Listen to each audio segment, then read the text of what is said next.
Hey guys, it's Chandni this side and I'm back with a new video, and in this video I'm gonna do paper review. So इतनी जल्दी क्यों right? I know I'm too late. Exam ख़त्म हुए 15 दिन हो चुके हैं, but you know कुछ दिन रोने में और कुछ दिन खुद को संभालने में लग गए. So ज़्यादा बातें ना करते हुए let's move on to the topic. And basically इस वीडियो में I'm gonna compare January versus May. मैंने क्या डिफरेंसेस नोटिस किया, क्वेश्चंस के लेवल कैसे कैसे थे, है ना, और फिर कॉम्प्लेक्सिटी कैसा था, और फिर यही सब डिस्कस करेंगे. और वीडियो को अभी तक लाइक नहीं किया है तो प्लीज़ कर दो, किस चीज़ का इंतज़ार कर रहे हो. So let's continue. तो बात करते हैं पेपर नंबर 1 अकाउंट्स की. अकाउंट्स का पेपर ठीक था, इतना मुश्किल भी नहीं था, but it was too lengthy for me. I felt personally कि वो बहुत लंबा था क्वेश्चन, है ना, मतलब पेपर. और बाकी क्वेश्चंस तो अच्छे आए थे, but you know 6 number question में I just got confused because allotment और एप्लीकेशन का साथ में दे दिया था कंबाइन करके. सो उसमें मैं थोड़ी सी कंफ्यूज हो गई और थोड़ा सा उसमें का मेरा ब्लंडर हो गया. एंड बाकी क्वेश्चंस तो अच्छे आए थे. And I skip question number 4, मतलब एक एक्स्ट्रा क्वेश्चन छोड़ना होता है ना, उसमें I skip question number 4 as compare to January. Difficulty level तो ज़्यादा था नहीं, बट लेंदी बहुत था. जनवरी का पेपर लेंदी भी नहीं था और ज़्यादा डिफ़िकल्ट भी नहीं था. सो मेरा एक क्वेश्चन है तुम लोगों से guys, what are the objectives of accounting standards and what is the difference between liability and contingent liability. जो बहुत पढ़ चुके हैं वो प्लीज़ कमेंट कर दे, ठीक है. और I will be impressed to know कि तुम लोगों को ये सब पता है. मैंने भी लिख दिया है गाइज, कुछ तो लिखा है. लेट्स सी क्या होता है. सो अकाउंट्स का पेपर ऐसा ही था. सो गाइस, पेपर को डेप्थ में एनालाइज करें तो क्वेश्चन नंबर 1 में था ट्रू और फॉल्स, जो कि 12 मार्क्स का आता है. और जो 2 क्वेश्चंस मैंने जो पहले पूछे तुम लोगों को कमेंट करने के लिए, वो थे 2 मार्क्स ईच. उसके बाद 4 मार्क्स का था इन्वेंट्री. क्वेश्चन नंबर 2 में था रेक्टिफिकेशन ऑफ एरर्स 10 मार्क्स का, और बैंक रिकॉन्सिलेशन स्टेटमेंट 10 मार्क्स का. क्वेश्चन नंबर 3 में था इनकम एंड एक्सपेंडिचर अकाउंट बनाना था और बैलेंस शीट बनाना था. ये था 12 मार्क्स का, और मुझसे बैलेंस शीट मैच नहीं हुआ. can't do anything. उसके बाद 8 मार्क्स का था पार्टनरशिप अकाउंट, जिसमें बनाना था revaluation account, capital account of partners और बैलेंस शीट, ठीक है. और 4 नंबर मैंने स्किप कर दिया. सो 4 नंबर में था partnership account again, revaluation account और पार्टनर्स कैपिटल अकाउंट बनाना था 10 मार्क्स का, और 10 मार्क्स का बैलेंस शीट बनाना था.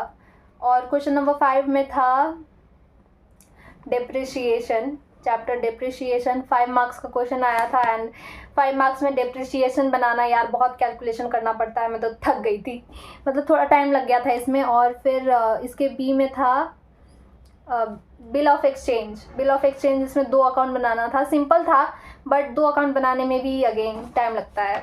उसके बाद इसके सी में था 10 मार्क्स का बोनस इश्यू, राइट इश्यू, ऐसा ही कुछ था. इलस्ट्रेशन 3 जैसा था, बोनस एंड राइट इश्यू का इलस्ट्रेशन 3 जैसा. और लास्ट क्वेश्चन नंबर 6 में था कंपनीज अकाउंट, जिसमें एप्लीकेशन और अलॉटमेंट का साथ में दे दिया था, और मैं थोड़ी कंफ्यूज हो गई थी. सो ये 15 मार्क्स का था ये क्वेश्चन. और फिर एक थ्योरी क्वेश्चन था defined measurement and value principle in brief. तो आगे बढ़ने से पहले I got to know something कि आप लोग बिना सब्सक्राइब किए वीडियोज़ देख रहे हैं. सो प्लीज़ एक सब्सक्राइब हिट कर दीजिए, क्योंकि आपका कुछ नहीं जाएगा पर मुझे बहुत खुशी मिलेगी. Please subscribe me right now. So let's move on. तो बात करते हैं सबका फेवरेट लॉ महाराज की. एंड लॉ ऐसा सब्जेक्ट है जिसमें लिखते सब हैं पर मार्क्स मिलता किसी को नहीं, है ना. पता नहीं मार्क्स कहाँ चले जाते हैं, I don't know. And law का पेपर वैसे ज़्यादा मुश्किल नहीं था. It was good, it was nice. And as compare to January it was similar. ज़्यादा मुश्किल भी नहीं था, ज़्यादा हार्ड, ज़्यादा इजी भी नहीं था, इक्वल था, मॉडरेट था. एंड जनवरी जैसा ही था. सो लॉ में तो कोई कमेंट है नहीं करने को, बस भगवान जी पास करा दीजिए. लास्ट टाइम मैं लॉ में ही रह गई थी, बट लेट्स सी इस टाइम क्या होता है. और हाँ, मैं ये बोला भूल ही गई, अकाउंट्स में आई attempted 80+ and I am expecting 55+. अब क्या मिलता है वो तो ICI जानता है. लॉ में आई attempted again 80+ and I'm expecting 40+. You can't expect anything more than that.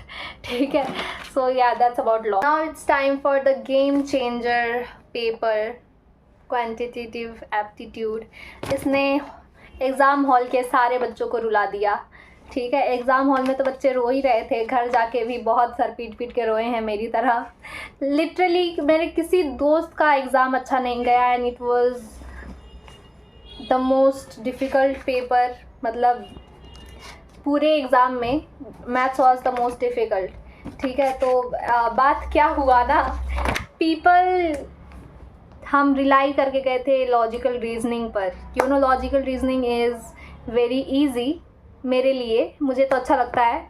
But you know questions ऐसे थे ना, मतलब 5 मिनट लगने वाले क्वेश्चन को 1 मिनट में डाल दिया है भाई। अब मैं कैसे सॉल्व करूँ उसे। बात ये है कि लॉजिकल रीजनिंग के क्वेश्चंस बहुत टफ़ आए थे, बहुत टफ़। यू नो अगर वो बन भी जाते ना तो वो एक बनता 5 मिनट में एंड टाइम मिलता है हमें 2 घंटा। उसमें हमने इतने सारे क्वेश्चंस करने थे, but still it was tough for me because मैं थोड़ी लॉजिकल रीजनिंग पे भी रिलाई करके गई थी। मैं कैलकुलेट करके गई थी कि हाँ लॉजिकल रीजनिंग में तो 15 प्लस तो आएंगे ही, that's obvious. But you know sadly logical reasoning में 15 भी नहीं आ सकते। सो जिनको भी लॉजिकल रीजनिंग बहुत ईजी लगता है ना, वॉच आउट, कटने वाला है, सबका कटेगा यू नो। और फिर आई डोंट नो ICAI क्या चाहता है कि हम कभी पास ही ना हो, या फिर क्या चाहता है मुझे नहीं पता। सो या दैट्स इट। मैथ्स का पेपर इतना मुश्किल था कि तब से मैं रो ही रही हूँ। मैथ्स का एग्ज़ाम दे के आई एंड मैं सर पकड़ के बैठ गई। आई वाज लाइक गया ये अटेम्प्ट, लिटरली लग गई।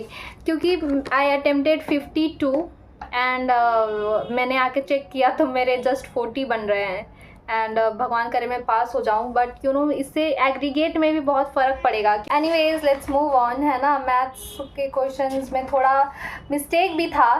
और फिर चैप्टर वाइज वेटेज देख के कभी मत जाना, क्योंकि ये ICAI है, कभी भी कुछ भी पलट सकता है, तुम्हारी दुनिया भी पलट सकता है। तो हमारी दुनिया पलट चुकी है, अब बस रिज़ल्ट का इंतज़ार है, पता नहीं क्या होगा। होप तो 50-50% है, अब देखते हैं क्या होता है।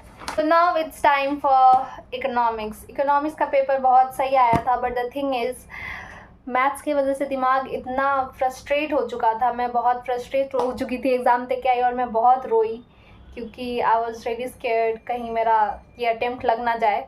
But still I manage to study and मैंने फिर सारे चैप्टर्स रिवाइज़ किए। बट अंदर से होप टूट गया था, क्योंकि भाई जो तुम सोच के जाओ, इतना मेहनत करो, तुम 3-4 महीने बहुत मेहनत करो एंड देन लास्ट में तुम्हें इतना गंदा क्वेश्चन मिले, तो तुम क्या ही कर सकते हो। पूरा होप टूट गया था।